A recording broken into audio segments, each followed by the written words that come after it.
বাংলাদেশ জাতীয়তাবাদী দল BNP chairperson Begum জিয়ার শারীরিক অবস্থা আজ শুক্রবার অপরিবর্তিত থাকলেও যেন শঙ্কামুক্ত নয়। তিনি বর্তমানে ঢাকার এভারকেয়ার হাসপাতালে বিশেষজ্ঞ চিকিৎসক দলের নিবিড় পর্যবেক্ষণে রয়েছেন। বেগম জিয়া গত ২৩শে নভেম্বর ফুসফুসের সংক্রমণজনিত শ্বাসকষ্ট নিয়ে এভারকেয়ার হাসপাতালে ভর্তি হন।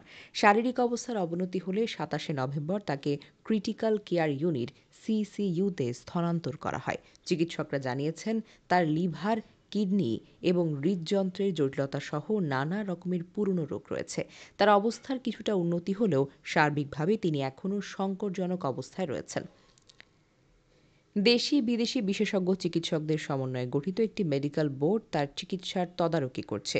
যুক্তরাজ্য ও চীন থেকে বিশেষজ্ঞ ডাক্তাররা ঢাকায় এসে তার চিকিৎসায় যুক্ত হয়েছেন। বিদেশে চিকিৎসা মেডিকেল বোর্ডের পরামর্শক্রমে উন্নত চিকিৎসার জন্য তাকে লন্ডনে পাঠানোর সিদ্ধান্ত নেওয়া হয়েছে। লন্ডনের লন্ডন ব্রিজ হাসপাতালে তার চিকিৎসা হবে। লন্ডন যাত্রা বিলম্ব কাতার সরকারের দেওয়া একটি বিশেষ এয়ার অ্যাম্বুলেন্সে আজ শুক্রবার তার লন্ডন যাওয়ার কথা ছিল।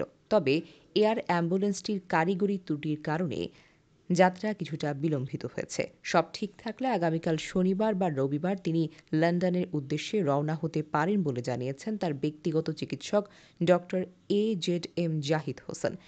সরকার বেগম জিয়াকে ভেরি ভেরি ইম্পর্ট্যান্ট পারসন ভিভিআইপিতে ঘোষণা করেছে এবং হাসপাতাল এলাকায় নিরাপত্তা যেন জোরদার করা হয়েছে।